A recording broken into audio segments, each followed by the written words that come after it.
This is Election 02, 1st District Congress. Tonight's guests are the Republican incumbent Jerry Moran and the Libertarian Party candidate Jack Warner. And your host from the Washburn University Political Science Department, Bob Beatty, and from KPR Radio news reporter Peter Hancock. Greetings and welcome to Election 2002, a series of special programs brought to you by KTWU.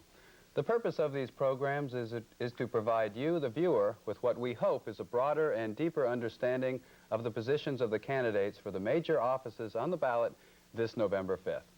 Today's program focuses on the 1st Congressional District, and we have here with us the two candidates vying for that seat, Congressman Jerry Moran from the Republican Party and Mr. Jack Warner from the Libertarian Party. I'm Bob Beatty, your co-host, and I'm joined by Peter Hancock. I'm a faculty member of the Political Science Department of Washburn University, and Mr. Hancock is a correspondent for Kansas Public Radio. Gentlemen, it's nice to have you here. Thank you. Peter, you like the first question to Congressman Moran? Hey, sir, a year ago at this time, the popular assumption around the state was that at this time you would be a candidate for governor and someone else would be running for your seat in Congress.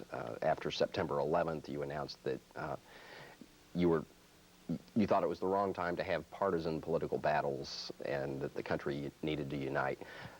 Are you still happy with that decision? And looking back in hindsight, do you think avoiding partisanship was the right thing to do? Peter, I'm pleased to have the opportunity that I currently have to represent the people of a good portion of Kansas in Congress. And I do think that, particularly after September 11th, it was important for me and others to focus on what was going on in the world, what was going on in Washington, D.C., and kind of the opportunity to spend the past year in places outside the 1st District. It seemed to me to be more important to focus on the issues that I really went to Washington to try to solve. And clearly, I never anticipated September the 11th. My goal as a member of Congress has been to see if we can have a little prosperity where we live, ends meet, and I guess in the long run, can we preserve the way of life we have in Kansas for another generation? Can our children and grandchildren have the opportunity to raise their families in our state? And so the issues that we face, agriculture, health care, transportation, small business, education, technology issues, I think those are still very important. I never really had the ambition to be governor, and I'm, again, just pleased to have the chance to try to make a difference in Washington, D.C. Mr. Warner, if you win this race, you would not only be one of 435 members of Congress, but you'd be possibly the only Libertarian Party member. Can you get anything done in that context, do you believe? Ron Paul was once the Libertarian candidate for president, and he is now a representative from Texas in the House of Representatives. So there would be two Libertarians. As far as really advancing a Libertarian agenda, one or two people can't do that much, but there are occasions when questions come up which can be voted on in a libertarian manner, and possibly some of the Republicans and Democrats would be voting in that way too, and in that way the libertarian agenda could be advanced. Okay, I'd like to move on more specifically to some foreign policy issues at the present.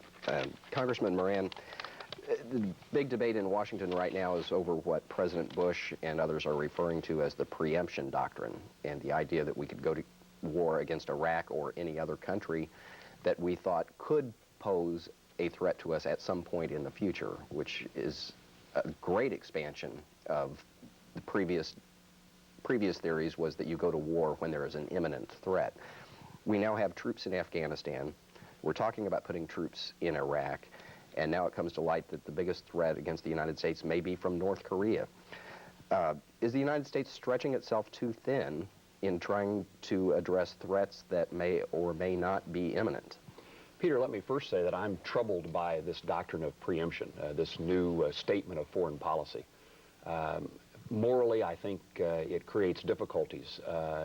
I think it's only appropriate for us to respond or to prevent bad things from happening.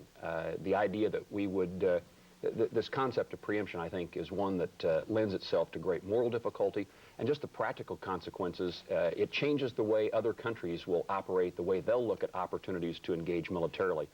We do not want to, it seems to me that historically our country has generally been on the side of right. We have responded to aggression by others, and that sets the standard for other countries, the rules to play by. I think it'd be a mistake for us to change those rules and make it much more easily for a couple of countries someplace else in the world to say, if the United States can do it, we can do it. It's easy to perceive threats. In regard to Iraq, it seemed to me that the president really misstated what we were facing. This is not about preemption. To me, it's about enforcing an agreement that Iraq and the United Nations world community made to create a ceasefire during the Persian Gulf War. And to put this new concept of preemption into the Iraq setting, I think really headed us down a different path. Okay, let me just clarify then. A potential war against Iraq, if it were to come about, from your way of thinking, would this be a war for disarmament of Iraq, or would this be a war for a regime change? Well, I think we have the right, in fact, the responsibility to defend ourselves if it becomes clear that Iraq is about to attack the United States or United States interests. It ought to be about defending ourselves, preventing the loss of American lives. In some ways you have to leave this to the president and the military advisors. It seems to me that the initial step ought to be disarm Iraq. But if the reality is that we're unable to do that, or that Iraq can immediately begin the rebuilding process because of the leadership that it has, then I think you can have a justification for the next step. But this issue of going into Iraq, certainly with a preemption, is that is troublesome to me. Again, our efforts need to be there if there is a clear case that we are about to be attacked. And in addition to the kind of morality and practical effects of this concept of preemption, also seems to me that you got to have some worry about whether or not we have allies in this battle. I would never turn a fate of our country or its foreign policy over to the United Nations. What that means is that China, France, and Russia are determining what our policy is in the world. But in this case, I think it's very important that we have support and allies from a world community. We do not want this to become an East versus West, Muslim versus Christian engagement. And the stamp of approval and support militarily from allies and from the world community seems to me to be awfully important if we're going to win the battle in the first place. And secondly, and perhaps even more so, is what kind of government structure is in place when we conclude our efforts militarily in that part of the world. Mr. Warner, you've heard much of the debate on Iraq. What's your view of this subject? I agree in large part with Congressman Moran. I'm wondering why he voted to give the president the authority to go into Iran with the views that he's voiced. The government in this country derives its just powers from we the people, and we the people can't give the government any powers that we do not possess. If one would make the case that we the people could shoot down and kill anyone we happen to meet on the street just because we happen to think they might at some point in the future do us harm, then it might be that we could transfer that sort of authority to our government, but I don't think anyone's willing to make that argument. Well, let me ask a broader question to both of you. I'll start with Congressman Moran. What is our role in the world in 2002, after September 11th, but especially after the end of the Soviet Union? Do you consider us the world's only superpower, and what responsibility do we have in that context? Well, I do think in many ways we are the only superpower in the world. I made a visit to Afghanistan in August. En route there, refueling, and a brief visit to Moscow. I was amazed, different than what I'd ever envisioned, about how crumbled that country has become. Their power rests, I think, only in the fact that they still have nuclear capabilities, but their economy is second-rate. The idea, I grew up in a time in which there were two superpowers, the United States and the Soviet Union. That certainly is not the case today. I am one who has great concern about being engaged militarily in too many places, and that kind of relates to what Peter asked earlier about, are we stretching ourselves too thinly? And I think we always have to be concerned about that. A superpower, particularly now that we are the sole superpower in the world, gets an arrogance about it that it can solve all kinds of problems in all kinds of places. And one, we don't have the ability. That's a very expensive proposition. And many of the battles that we could get engaged in are ones that have been ongoing for certainly years, if not centuries. So the outcome is very doubtful that we can change. Our role in the world, I was surprised during my trip to Afghanistan. It was somewhat refreshing. I grew up at the end of the Vietnam War. Most of my life it's been Yankee, go home. In Afghanistan, it was thumbs up, big smiles on kids' faces when they would see an American. President Karzai's first comment to me was, please tell Kansas citizens how grateful we are for the opportunity to have some stability and the potential of freedom. Saw the hope, at least what I saw in the eyes of young girls attending school for the first time, a sense of a future that they never had. So we do have a role. In this case, we're responding not to nation building, although I think this concept that of trying to provide some stability in Afghanistan is in our own best interest. We're really responding to terrorist attacks of September 11th, and I think that's very appropriate. It's necessary. It's a responsibility of Congress and the American government. But again, we got to be very cautious about being all things to all people and developing a belief that we can solve our problems militarily in places around the world. Again, strong defense, but we ought not be looking for the opportunity to have a fight. We ought to be defending our country and protecting American interests. Mr. Warner, what's our role in the world? The Constitution never granted our government the power to be the policeman for the world, and I believe that we should bring our military home to defend our borders and territories. And I think that our intervention in world events has caused us to be subject to terrorist attacks by thousands of people all over the world. People in countries all over the world hate America because we've involved ourselves. I think we need to get to a position of neutrality. Neutrality? Okay. I had a quick question before. Okay. Peter, do you support the administration's policy on Cuba? I mean, why can American citizen visit Vietnam, Laos, China, but you can't go to Cuba? I do not support the American, the president's position or the administration's position, and it's not just this administration. This has been an ongoing policy for 40 years. But I'm one of those leaders in Congress that have been working with a number of other members of Congress. In fact, we've made significant, well, that's probably an overstatement. We've made some changes in our policy. An amendment that I offered 2 years ago on the House floor created the opportunity for us to sell agricultural commodities to Cuba for the first time in 40 years. It seems to me, and I've indicated this on the House floor, in Kansas, we'll try something once. If it doesn't work, we may try it again. We may even try it a third time. But after a while, we'll decide, surely there's something else that we can attempt to change the behavior, the nature of the government of Cuba.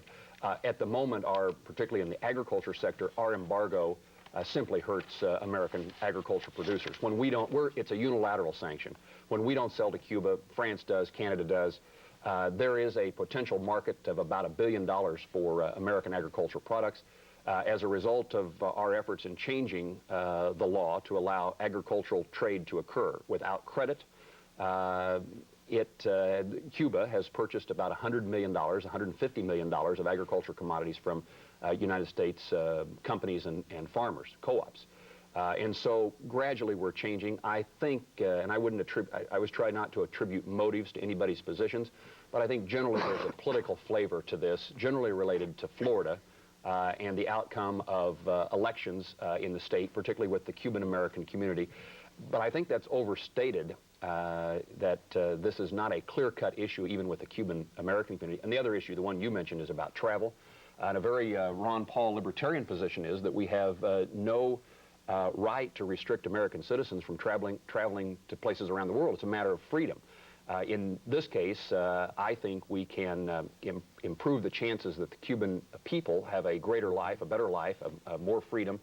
I believe that personal freedom follows economic freedom, and also it's important to share ideas and contact with people. So visits by Americans, in fact, the House of Representatives this past year has passed an amendment to a bill that has not yet passed the conference committee, passed the House, but not been resolved by the Senate and we have a long way to go on appropriation bills, but appropriation bill passed the House, changing the rules, allowing American citizens to visit Cuba. So change is in the works.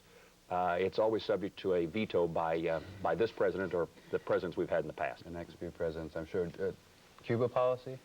I believe that Americans have the right to travel and trade anywhere in the world that they choose to, given that they accept the responsibility for the risks that may involve. I think that the administration's policy is a political policy and not a practical policy, and that we should normalize relations with Cuba. Peter, you had a question on the economy. Yeah, debates like this are often filled with foreign policy questions, especially this year. The news is filled with foreign policy, and reporters love to ask about foreign policy because we so seldom get to, especially when we cover state capitals. But poll after poll seems to show that most Americans are a lot more worried about their own pocketbook than they are from an attack by Iraq. Stock markets are falling, retirement funds are in jeopardy. State governments, in particular the state of Kansas, are facing severe financial crises. What's going on in Washington? 2 years ago, we had full employment, low inflation, the stock market was on the rise. Now we're in a state of crisis. What's going on, and what can Congress do about it? Peter, you are right, and I always worry in getting in a setting like this that we'll spend the entire program talking about foreign policy. It's something that is important to some people, and it's important to all of us, but it's not the issue that Kansans care most about. Before deciding how to cast a vote in regard to the Iraq resolution, I came home to Kansas, spent a day and a half in my hometown of Hayes, going from coffee shop to donut shop to cafe, asking people about what do you think about this issue of the president's request for using force against Iraq. There's people on both sides who say absolutely not, we shouldn't go there at all. Others who say we ought to be there, should have been there, should have finished this. But the vast majority of Kansans that I have visited with, 85%, they don't know what the right answer is. That's not the topic that they want to talk about. You have to kind of pull their thought process out of their heads to have that conversation. What they want to tell you about is the drought and what it's done in their farming operation, about their retirement plans and how they have been impeded by the stock market crash, what's going on in their health care costs, how do we pay for our prescriptions. It really is economic issues, and I think it's important for the country. I think it's important for the administration to focus not just on foreign policy. Again, that's a huge responsibility, and it's an important component of protecting the lives of Americans. But I also know that we have to have a strong economy if we're going to protect ourselves. There is a significant component. One leads to the other. You cannot be a strong military force that can defend American interests if you don't have a economy that allows people to be employed and to pay taxes. Well, let me follow up and just get a little bit more specific. In light of the accounting scandals at Enron and Tyco and WorldCom, do you think Congress and the administration has gone far enough to ensure the investing public and the public generally, in terms of accounting reform, that they can trust the reports that come out of Wall Street and that trust the reports that come out of corporate headquarters, and that we now have integrity back in the financial markets? You know, I never ever worried about the report I got from the company that I invest in for my retirement account. Never ever worried that the reports would be false, that they would do anything illegal or immoral. And so this issue of trust, I think, is one that's important. All Americans now have to question. I think we've made some progress. I don't know whether we've gone far enough, but we have the creation of this accounting standards board. I think it's got a good leader that's going to put some teeth into rules and restrictions. Judge Webster. Yes, yeah. Correct. And then the SEC has filed a number of complaints. Prosecution is occurring by the Department of Justice. I think it's awfully important to send a clear message to these executives who, you know, I'm troubled by what I see as the morality of at least some business people. It seems to me that being a business executive may now have become a game in which the winner is the one who accumulates the highest stock price, the biggest golden parachute, the highest salary from their board of directors. It has to be and laws, rules, and regulations are not going to change all of that. But I think it's clear that we have to send those who have violated the law, they need to pay a price. This is not just a victimless crime. Americans are hurting as a result of what these criminals have done. And off to jail is not a bad consequence. Mr. Warner, what about the economy? What do you feel is the most important issue in the economy? I think if we could get the government to perform those duties which it was authorized to perform by the Constitution, that we could fund the government by tariffs and abolish the IRS. And I think that the economy would boom amazingly if people's incomes weren't being cut in half by excess taxation. These rumors of wars and with Iraq have done bad things to our fuel prices. I know when I order fuel for the ranch that it depends on what kind of news we're getting from Washington, what the fuel prices are doing. And let me follow up just a little bit, because I think there are a lot of people out there unfamiliar with the Libertarian Party and with libertarian philosophy in general. Is it your view that government has a role in trying to ensure a level playing field between investors and corporations, between individuals and big business and individuals and the government? What's the government's role there in terms of this economic issue and the trust in Wall Street? Does the government have a role? Libertarians believe that a crime is an injury to the person or property of a non-consenting other. And of course, fraud in these investment issues is a crime, and so the government would have a role in regulating that. I think that investors need to take a better role in overseeing their investments and watching what their investing companies are doing. We'll have a natural segue, I guess. What about, is there a government role in health care? Is there a health care crisis, first of all, and should the government be involved in something, for example, like prescription drugs for retirees? Oh, if you read the Constitution, you won't find health care mentioned at all.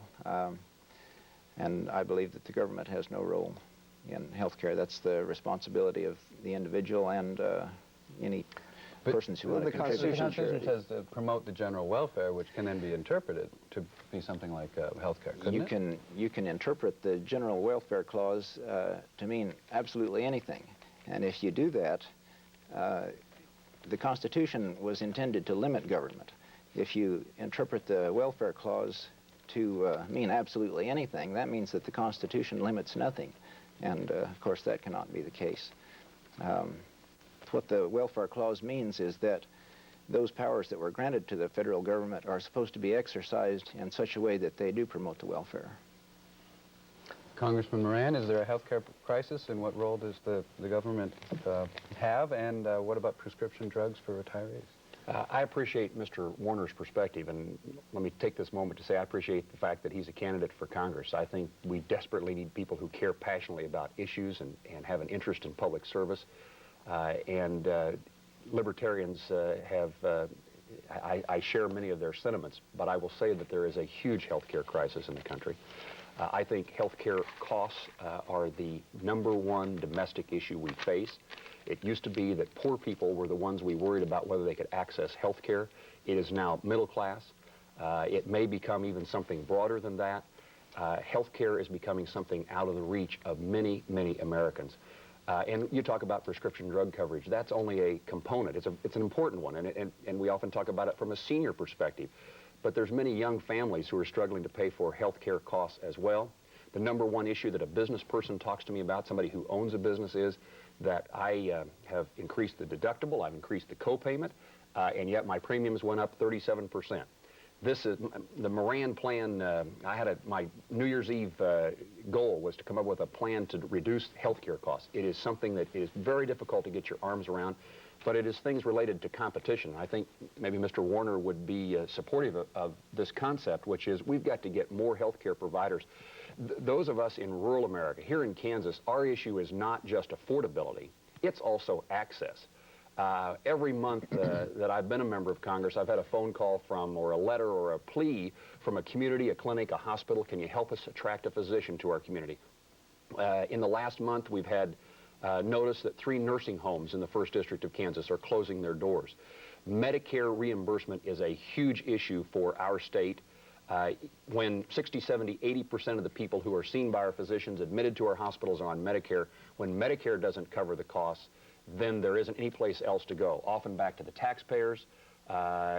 We are all paying for these health care costs just in disguised ways, and we need to figure out how to make health care affordable. And again, there are some specifics that I'd be happy to try to talk about, but they're difficult to get them accomplished. Not in the time left, but there will be a number of viewers who say, okay, you say this is maybe the most important problem. Why isn't Congress, Senate, and the House getting something done? Well, you know, one of the problems with this issue is that it involves everyone wants the absolute best health care. Most of the health care costs are incurred in the last 2 weeks of life. There is, we do not want, I don't have the moral capability of rationing health care. That's where the markets have come in, but in health care it's a matter of life and death, and so there's an added component to this idea of supply and demand and who can afford and who can't afford. Congress, the House, has passed a prescription drug benefit, although it's not, I've voted for this plan in large part because, not the plan, in fact I think it lends itself to bad things happening as far as public policy in Kansas. I think we'll see kind of managed care within the prescription pharmaceutical industry. So that part of this legislation, I should say this better, broad legislation, part of that legislation was a prescription drug plan.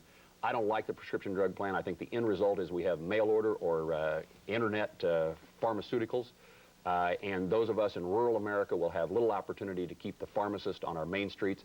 The other component of that bill, I chair the Rural Health Care Coalition, 185 members of Congress, Republicans and Democrats, who work to advance an agenda on health care in rural America. And in that bill, we eliminate the disparity between rural and urban hospitals.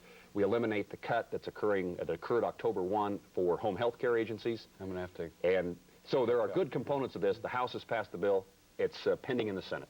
We have just a minute left. What would be your #1 priority if you got into Congress, Mr. Warner? Oh, eliminating the IRS and getting our foreign policy back under control to where we aren't involved all over the world. I'd like to end foreign aid, repeal all unconstitutional gun laws, end the drug war, and get the U.S. out of the UN and the UN out of the United States. Very, very briefly, Congressman Moran. Good goal of trying to reform our tax system. It is a mess, but really the overall goal is to try to keep a way of life in Kansas around for a while longer. Okay. Thank you for joining us for this, the 6th in a series of programs dedicated to the notion that an informed electorate makes wise choices. We sincerely hope you'll be making your wise choice on November 5th. Goodbye.